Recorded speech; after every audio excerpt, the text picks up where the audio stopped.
नमस्कार दोस्तों, आप सभी का स्वागत है गुरुकुल स्टेनो क्लासेस जोधपुर में। आपका डिक्टेशन शुरू होगा 5 सेकंड बाद। हमें अपने निंदकों से दूरी नहीं बनानी चाहिए, अपितु यदि वो हमारे आसपास रहेंगे तो ही लाभ है। विराम।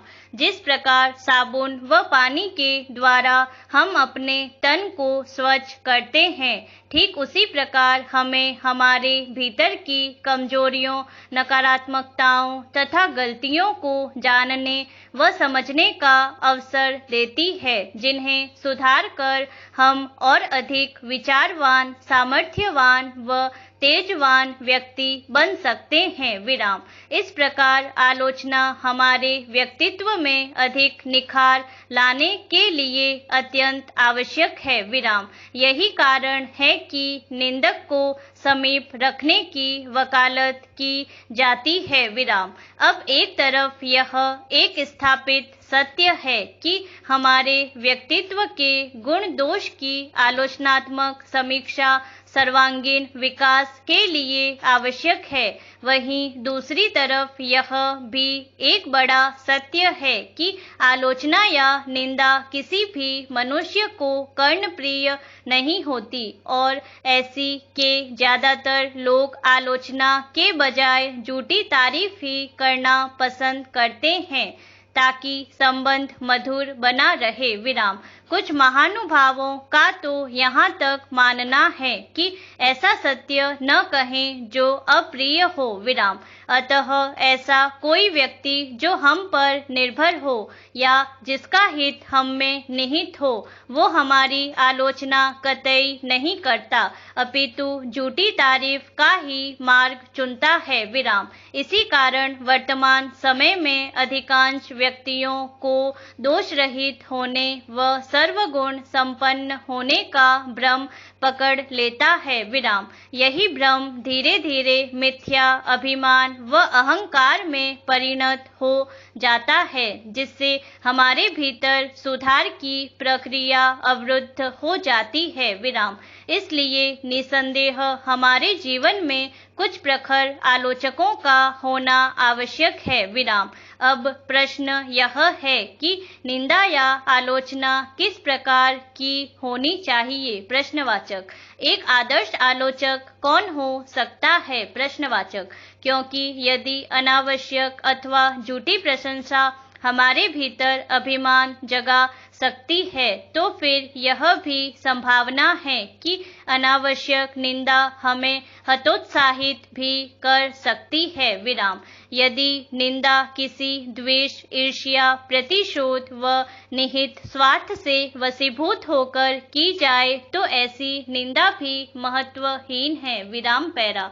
निंदा का उद्देश्य सुधार होना चाहिए, फिर चाहे वह किसी व्यक्ति विशेष के भीतर लाना हो या फिर समाज के भीतर। विराम। आलोचना का स्वरूप व उद्देश्य कैसा होना चाहिए तथा तदनुसार उसके क्या भिन्न परिणाम होते हैं, इसको हम इतिहास के ही 2 उदाहरणों से समझने का प्रयास करते हैं। विराम। एक तो स्वयं कबीरदास ही है। विराम। आलोचक कैसा हो तथा आलोचना कैसी हो, इसका कबीर से श्रेष्ठ उदाहरण नहीं मिल सकता। विराम। वे अपने समय में व्याप्त सामाजिक कुरीतियों, धार्मिक आडंबरों आदि को तीक्ष्ण निंदा करते हैं। विराम। वह किसी व्यक्ति पर प्रहार करने के बजाय समाज की कुप्रथाओं पर प्रहार करते हैं। विराम। इस क्रम में वह पूर्ण तटस्थता भी बरतते हैं। विराम। यदि वह हिंदू संप्रदाय की मूर्ति पूजा पद्धति पर व्यंग्य करते हैं तो इस्लाम के ऊपर भी उतना ही करारा प्रहार करते हैं। विराम। वह जाति व्यवस्था के विरुद्ध भी बोलते हैं तथा उनकी आलोचना की सबसे उत्तम बात है कि वह तर्क पर आधारित होती है, ऐसा प्रखर तर्क जिसके समक्ष रूढ़िवाद धराशायी हो जाता था। विराम। इसी कड़ी में अन्य उदाहरण महाभारत काल से है जब शिशुपाल श्री कृष्ण को खरी खोटी सुनाता है विराम। वह श्री कृष्ण पर व्यक्तिगत आक्षेप करता है तथा उनकी निंदा करता है विराम। कृष्ण कुछ समय तक उसकी निंदा से भरे कपोल कल्पित आक्षेपों को सुनते हैं तथा उसके पश्चात उसका वध करते हैं विराम। उपर्युक्त दोनों ही उदाहरण यह बताते हैं कि कौन सी निंदा सार्थक है, उपयोगी है तथा उसको हमें सहर्ष स्वीकार करना चाहिए या नहीं विराम। कबीर आज भी प्रासंगिक है क्योंकि उनकी आलोचना का उद्देश्य पवित्र था विराम। वह एक समतामूलक समाज के निर्माण के आकांक्षी थे तथा उन्होंने उस मार्ग में आने वाली बाधाओं की आलोचना की विराम। उनकी आलोचना राग, द्वेष, भेदभाव, स्वार्थ, प्रतिशोध इत्यादि की भावनाओं से परे थी विराम। जबकि द्वितीय उदाहरण में निंदा का आधार ही प्रतिशोध, ईर्ष्या व द्वेष है विराम। अतः ऐसे निंदकों से दूरी बनाने एवं उन्हें सबक सीखने की सीख तो स्वयं श्री कृष्ण भी दे रहे हैं विराम। पैरा अगर वर्तमान परिदृश्य में देखा जाए तो अधिकांश देशों ने लोकतांत्रिक ढांचे को अपनाया है विराम। लोकतंत्र में सभी के पास अभिव्यक्ति का अधिकार है विराम। भारत जैसे राष्ट्र में तो यह संविधान प्रदत्त मूलभूत अधिकारों में से एक है विराम। हम निर्भीकता से किसी भी व्यवहार, विचार, सामाजिक प्रचलन अथवा सरकारी नीति इत्यादि से अपनी सहमति या असहमति जता सकते हैं विराम।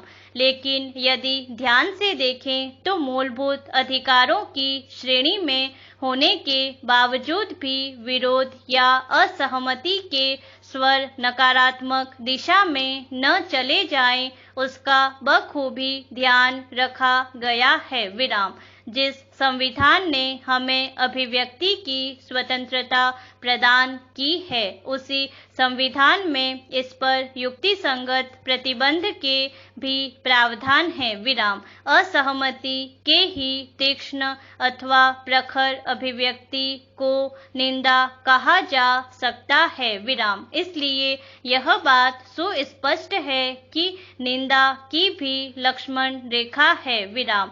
आज के दौर में निंदा स्तुति का राजनीति का अभिन्न अंग बन गया है विराम। निंदा स्तुति के मापक भी बड़ी तेजी से बदल रहे हैं विराम। ऐसे में यह तय करना अत्यंत कठिन है कि किस आलोचना को स्वयं से आत्मसात कर सुधारात्मक कदम उठाए जाएं तथा किसे अनावश्यक समझकर उसकी तरफ ध्यान भी नहीं दिया जाए विराम। श्रेष्ठ आलोचना के लिए हमें इस बात का ध्यान रखना चाहिए कि निंदा किसकी की जा रही है। प्रश्नवाचक जिस चीज की आलोचना की जा रही है उसका प्रभाव क्षेत्र क्या है। प्रश्नवाचक क्या आप किसी के व्यक्तिगत व्यवहार की निंदा कर रहे हैं, किसी सामाजिक प्रचलन की निंदा कर रहे हैं या किसी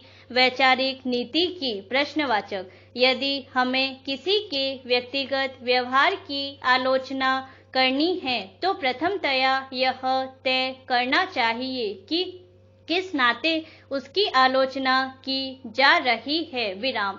क्या उसके व्यवहार का प्रभाव इतना व्यापक है कि एक नागरिक के रूप में कोई उससे प्रभावित हो रहा है या फिर उस व्यक्ति के साथ हमारे ऐसे संबंध जुड़े हैं कि उसके सही गलत कार्यों पर प्रतिक्रिया देना हम अपना नैतिक धर्म समझते हैं। प्रश्नवाचक यहाँ इस प्रकार की सावधानी की आवश्यकता इसलिए भी है कि व्यक्तिगत निंदा करते हुए इसकी पूरी संभावना बनी रहती है कि निंदा करने वाला उस व्यक्ति की निजता के अधिकार का हनन न कर बैठे या फिर सामने वाला व्यक्ति इसे अपने मान सम्मान व प्रतिष्ठा पर आघात न समझ बैठे।